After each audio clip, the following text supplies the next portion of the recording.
Somos salud. Mindalia.com. Somos espiritualidad.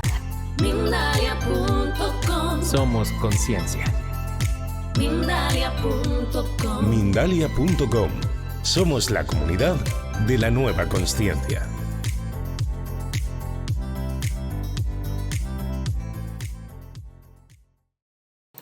Bienvenidos amigos y amigas de Mindalia Televisión, gracias por acompañarnos un nuevo día en este espacio, en nuestra multiplataforma. Hoy venimos a hablar sobre creación de juegos e innovación lúdica. Este espacio lo vamos a compartir junto a Adrián Blechman. Él estuvo hace un par de meses o así, también en nuestro canal, hablándonos de esta importancia que tiene mantener los juegos en la vida adulta. Así que vamos a recibirle de nuevo, es un placer que pueda estar de vuelta acompañándonos. Hola Adrián, ¿cómo estás? Buenas, ¿cómo estás? Muchas gracias a Mindalia por este espacio y para seguir compartiendo y apostando a esto que es el juego, ¿no? Que esta palabra tan linda que engloba tantas cosas y que para diferentes personas significa diferentes cosas. Como bien marcaste, el juego en la vida adulta es el campo de mi especialidad, de mi área de expertise, y básicamente tiene que ver con eso, ¿no? Con acordarse que por más que seamos grandotes, que seamos adultos, que tengamos una cierta edad y que estemos funcionando en un sistema con horarios, con trabajo, con familia, etcétera, igual podemos seguir jugando más allá de que ya la infancia haya pasado. Pues gracias a ti, el agradecimiento es nuestro, Adrián, por traernos temas tan diferentes, porque es algo que no tratamos mucho, ¿no? Cuando pasamos del niño al adulto, en muchos casos olvidamos esa parte, ¿no?, importante en la que jugar implica de alguna forma sentirnos felices, sentirnos realizados, ¿no?, en nuestro día a día.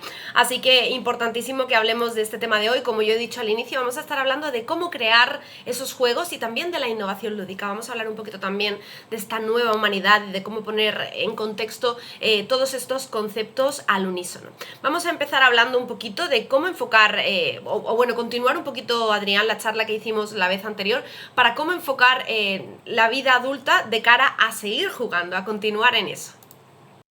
Bien, primero es importante saber que uno lo puede hacer, porque mucha gente que está, como te decía, que tiene cierta edad o cierta calidad de vida o cierta rutina, no sabe que puede jugar, no tiene conocimiento de que existen espacios de juego, que existen ya sea instituciones, organismos, colectivos, grupos organizados y demás, que promueven el juego y que promueven espacios de liberación de emociones, de liberación, espacios catárticos, espacios de risa, espacios de exploración artística, en donde el juego es el hilo conductor de todo eso. Entonces, primero saber que existen esos espacios y enterarse de que hay todo un mundo que si uno quiere jugar puede acceder, ya sea de manera virtual o en diferentes países de manera presencial.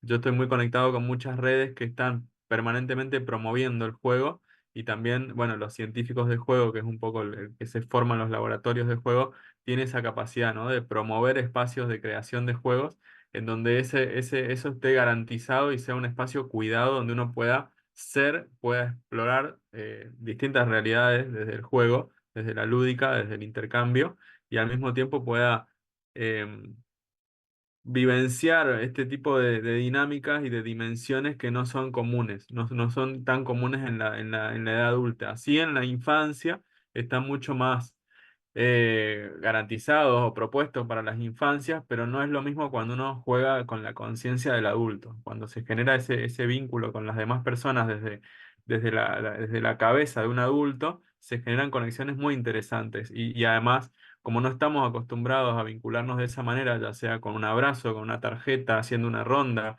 pasándonos una pelota, haciendo un campamento, etcétera, se nos activan diferentes conexiones neuronales que son muy necesarias para después volver ya sea al trabajo rutinario, a la familia, al desarrollo de una profesión, a un estudio. Entonces es muy interesante lo que se genera en ese ida y vuelta, ¿no? ¿Cuál sería esa forma de innovación, Adrián, entonces, digamos, para aplicarlo a nuestro día a día, para aplicarlo a una rutina?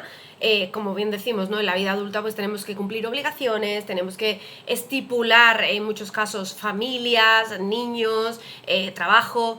Así que ahí, ¿cuál sería, digamos, la mayor dificultad que nos encontramos y cómo podríamos innovar en este concepto? Bueno, para mí una de las mayores dificultades que encontramos es que estamos acostumbrados a hacer las cosas de la misma manera, siempre. Entonces, tenemos ya maneras muy estudiadas personalmente de cómo resolver los problemas. Entonces siempre buscamos la misma solución. Entonces una de las formas de romper con esa estructura es pensar desde otro punto de vista, salirse de la norma, lo que se le dice salirse fuera de la caja o salirse de lo cotidiano. Entonces, por ejemplo, un juego que hacemos mucho en los laboratorios de juego al principio es un juego que se llama poner cosas donde no van, que prácticamente consiste en la casa donde estemos, agarrar un objeto que esté pensado para un lugar determinado, por ejemplo, un vaso que está pensado para la mesa o la cocina o para tomar agua, ponerlo en un lugar que no esté pensado para eso, ya sea en el inodoro, en la heladera, en el horno, etcétera, ¿no? Entonces eso genera ya esto de poner algo en un lugar donde no está pensado para ese lugar. Y eso genera todo un mundo, ¿no? Porque si yo pienso de esa forma, pienso de manera creativa, pienso de manera, pensamiento lateral se le llama, digamos, ¿no? Yo también contaba en la entrevista anterior que había escrito un libro en donde hay muchos juegos de pensamiento lateral. ¿Qué quiere decir el pensamiento lateral? Es esa forma de explorar la realidad desde un lugar que no sea exactamente el mismo lugar de donde lo estoy pensando. Entonces, por ejemplo, otro juego puede ser el famoso mundial de chat con nariz, que yo tengo que chatear con la nariz en la computadora y entonces tengo que escribir palabras con la punta de la nariz o con la punta del dedo, con la punta del codo, con la punta del pie.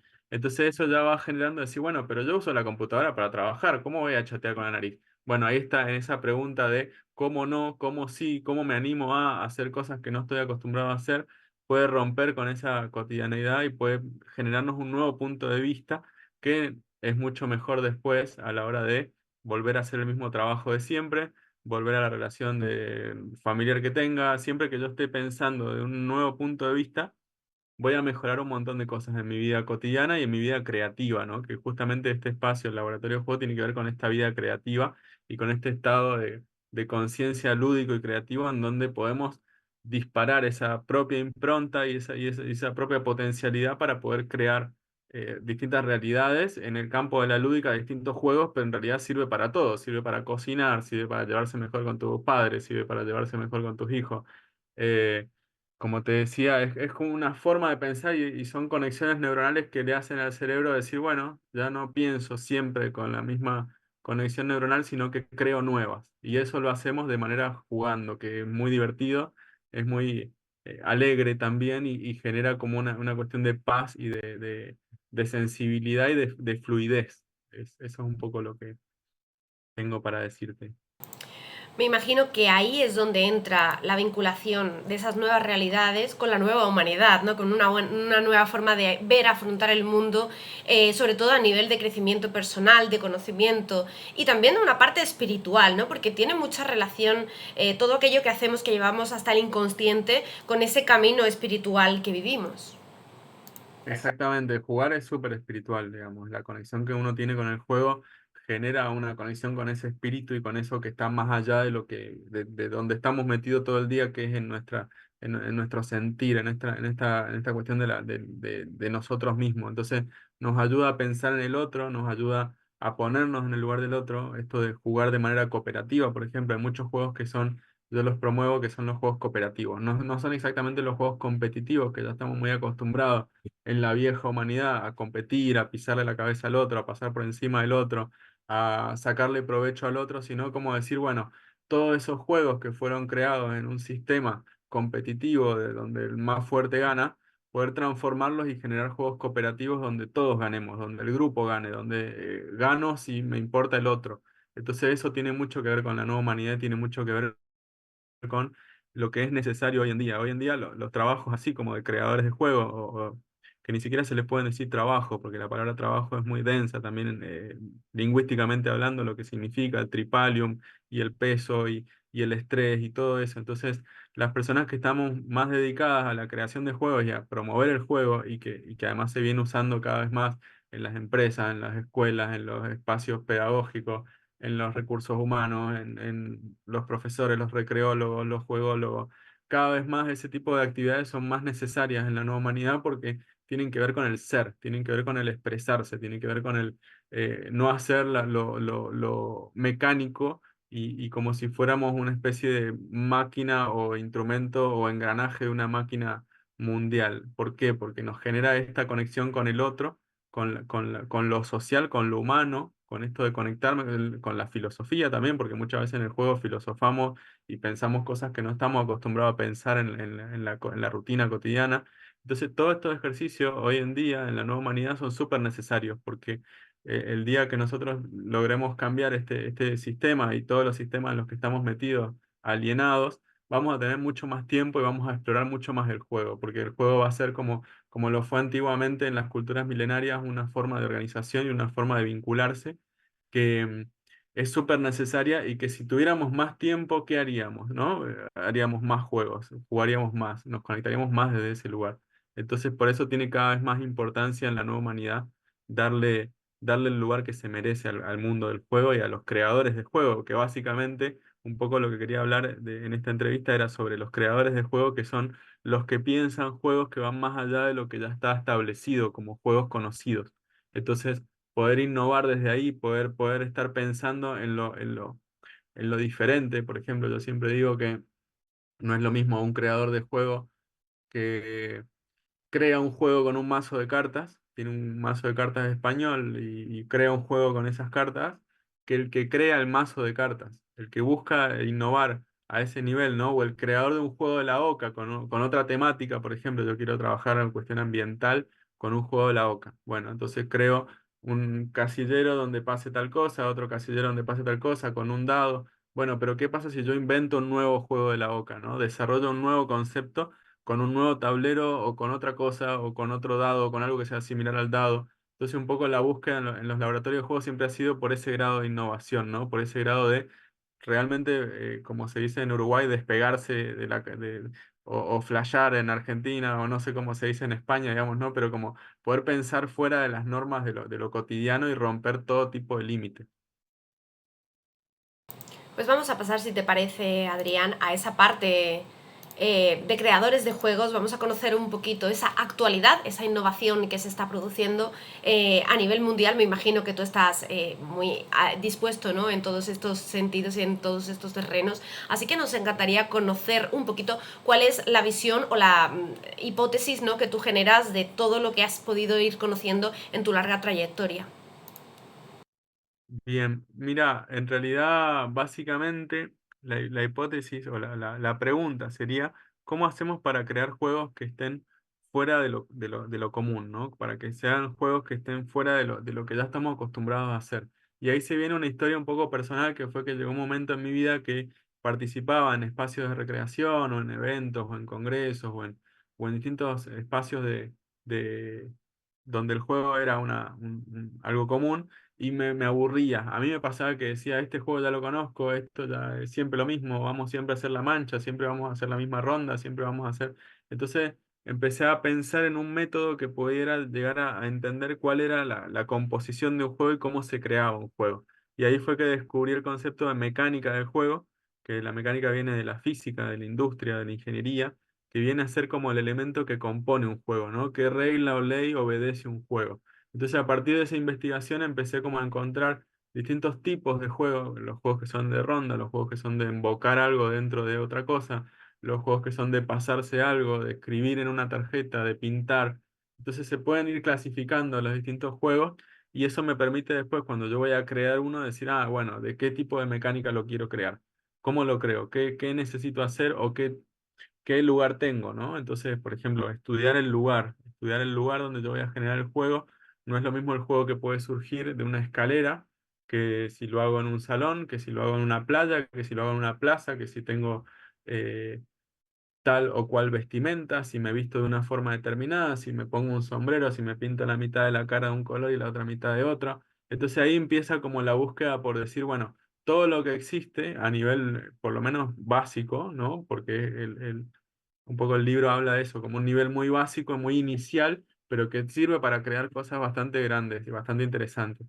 Entonces yo puedo ir investigando y decir, bueno, investigar la vestimenta, investigar el lugar, investigar la ambientación. Cuando yo quiero ambientar un espacio, ¿qué le voy a poner? Si le voy a poner guirnaldas, si le voy a poner botellas de agua con mensajes, si le voy a poner luces de colores, si les voy a poner sonido, qué tipo de sonido le voy a poner, si voy a hacer un juego con los ojos cerrados, con los ojos abiertos, si voy a sacar un sentido para explorar mucho más lo que se pueda generar a nivel creativo. Entonces podemos hacer un montón de juegos con los ojos tapados o taparnos los oídos y no escuchar, o entrar a un salón que tenga ciertos olores, entonces sentir ciertos olores. Entonces todo eso se puede investigar y se puede estudiar para poder ser uno el que crea después las propuestas, ya sea el tallerista, el que hace retiros espirituales y quiere guiar a sus participantes por espacios súper novedosos y súper especiales, el que tiene trabajo con niños, el profesor de plástica, ¿no? Todo el que necesite innovar en su ámbito, le vienen muy bien estas herramientas y esta forma de pensar. Yo siempre digo que es una forma de pensar, que básicamente es lúdicamente, donde yo miro una situación, un objeto, un grupo, una temática y lo transformo rápidamente en un juego. Qué bueno, Adrián, me encanta que estemos compartiendo este tema. Creo que puede abrir muchas mentes y bueno, que entendamos que jugar no es solo para niños, jugar es para todos, cualquier edad, en cualquier contexto, en cualquier situación. Jugar y poner nuestro foco de atención en un juego nos puede salvar, te cuento por ejemplo un caso mío muy rápido, salvar hasta de una pequeña crisis de ansiedad o un momento de nerviosismo simplemente por cambiar el foco, ¿no? de esa situación. O sea que yo creo que es maravilloso que estemos compartiendo esto. Antes de que acabemos esta charla, me gustaría compartir alguna pequeña técnica, aunque ya nos has dado varias, pero vamos a hacer algunas, si te parece, de modo práctico, durante unos minutitos para que la gente se pueda sumar a nosotros y juguemos todos juntos, ¿te parece? Sí, dale, dale, con gusto, me encanta. Es como mucha gente también quiere saber cómo se crea un juego, ¿no? ¿Cuál es la forma concreta? Entonces también está bueno que este tipo de mensajes o de propuestas lleguen a la televisión, ¿no? Como con Mindalia, donde uno dice, opa, mirá lo que existe, mirá lo que se está creando, mirá lo que sucede en el mundo y yo cómo puedo participar de esto. Entonces, sí, con gusto, decime. Cuando tú quieras, arrancamos.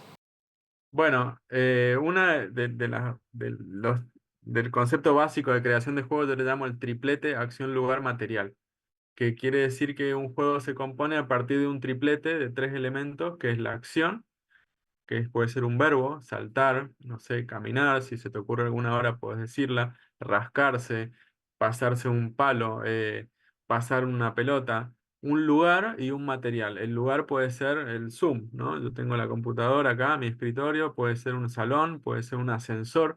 Entonces yo puedo ir pensando, por ejemplo, una acción, un lugar y un material. Entonces voy pensando distintos materiales al mismo tiempo que pienso en distintas acciones y en distintos lugares. Entonces ahí compongo un triplete. Si se te ocurre alguna acción, podemos ir dialogándolo o algún lugar o algún material. Entonces, por ejemplo, no sé, en una experiencia en un laboratorio habíamos creado un juego que era un juego en un ascensor, con un balde, con un jabón. Entonces teníamos que meter el jabón en el balde, en el agua, y hacer un juego en lo que duraba el ascensor de llegar del piso cero al sexto, por ejemplo, ¿no? Entonces pasarse el jabón era como medio de ensuciarse, de mojarse, medio riesgoso el juego porque con el ascensor, con lo eléctrico, qué sé yo, pero era muy divertido el hecho de decir, bueno, me tengo que pintar o me tengo que lavar las manos con jabón y agua mientras sube el ascensor y tocar el número del piso o no sé, o tocar con otra parte del cuerpo. Entonces ya me crea el juego, el propio triplete ya me crea el juego en sí. Entonces, por ejemplo, si yo pienso otra acción, puede ser, no sé, eh, tirar besitos, por ejemplo, así como si yo voy por la calle tirando besos, ¿no? Así como tiro besos a la gente común y corriente, o abrazar en un lugar, puede ser una esquina o de una peatonal, y puede ser un material que yo elija, no sé, una almohada, ¿no? Entonces, por ejemplo, si puedo armar una especie de guerra de almohada en una esquina de una peatonal de una calle del mundo, entonces yo voy tirando besos y pegándole con la almohada a la gente para que la gente se genere una especie de mancha beso, donde si te tiran un beso te manchan, entonces te toca hacer mancha tú y manchar a otra persona. Otro triplete, la acción, tirar besos o golpear con la almohada, lugar en una esquina, en una peatonal, y material, la almohada también, ¿no? Entonces ahí se crea el concepto básico de triplete, acción, lugar, material. Eso por empezar, es una de las técnicas básicas y es muy dinámico lo que sucede en los espacios de juego porque lo que hacemos en esto, el proyecto se llama así, Laboratorio de Juego, porque es como justamente un laboratorio. ¿Y qué hace un científico en un laboratorio? Mide eso, pesa, mezcla, sube, baja, cambia una cosa por otra, la pone a prueba, lo gasta, lo enciende, etcétera. Entonces lo que hacemos es eso mismo, pero en el mundo del juego. Entonces lo que hacemos es, por ejemplo, abrir las posibilidades de acciones, de lugares y materiales y después las vamos combinando. Yo vengo un poco también de la ciencia, de la física, ahora estoy estudiando ciencia de datos también. Entonces lo que se genera es como una especie de mecánica de posibilidades lúdicas donde yo voy mezclando todas las variables, ¿no? Todas las acciones con todos los lugares, con todos los materiales y voy creando posibilidades de juego que son inacabables, porque cada quien va a crear a su manera, no es lo mismo lo que vas a crear tú que lo que va a crear tu, no sé, una persona, un amigo, una tía, un colega, etcétera, porque cada uno trae su bagaje, su historia, su concepto, su mente, sus experiencias. Entonces siempre se van a crear cosas diferentes. Y lo que hacemos es dividirnos en grupos y se junta una persona de un país con otra de otro país y se crean cosas súper interesantes y súper novedosas. Así que bueno, esa es una de los tips. Para el que quiera un poquito más, también así como está, por ejemplo, el uso del objeto mágico. El objeto mágico es otro concepto en la mecánica de juegos a la hora de crear juegos, que tiene que ver con un objeto que yo lo doto de un sinfín, de una finalidad mágica. Entonces aparecen las posibilidades. Por ejemplo, no sé, yo tengo una botella de plástico y puedo transformar esta botella en un objeto mágico. No sé, puedo meter un texto adentro de la botella y puedo crear un juego a partir de descubrir cuál mensaje hay dentro de la botella. Entonces se empiezan a crear un montón de botellas con un montón de mensajes. Yo puedo escribir una historia larguísima y que todo el grupo tenga que descubrir cuál es la historia que está contada por todas las botellas y todos los mensajes. Entonces el objeto mágico es la botella, que no es un objeto mágico porque simplemente la botella sirve para tomar agua, pero yo lo doto de una posibilidad mágica que es que le doy un sentido para el espacio lúdico, para el espacio creativo. Y así como elijo una botella, puedo elegir una chinche, un alfiler, un mazo de cartas, un granito de arena, un palito, no sé. Cualquier objeto lo puedo transformar en un objeto mágico. Entonces, ese es otro concepto, poder mirar la vida como si fuera con esa lucidez de decir, uy, este objeto está buenísimo para crear un juego. Y entonces poder poner en práctica todo este tipo de actividades me genera más me aceita la creatividad y me genera más visión creativa de la vida y de los objetos que me rodean. Entonces, a la hora de llevarlo a mi campo de acción, se me va a ocurrir más fácil el juego y va a ser más exitoso también.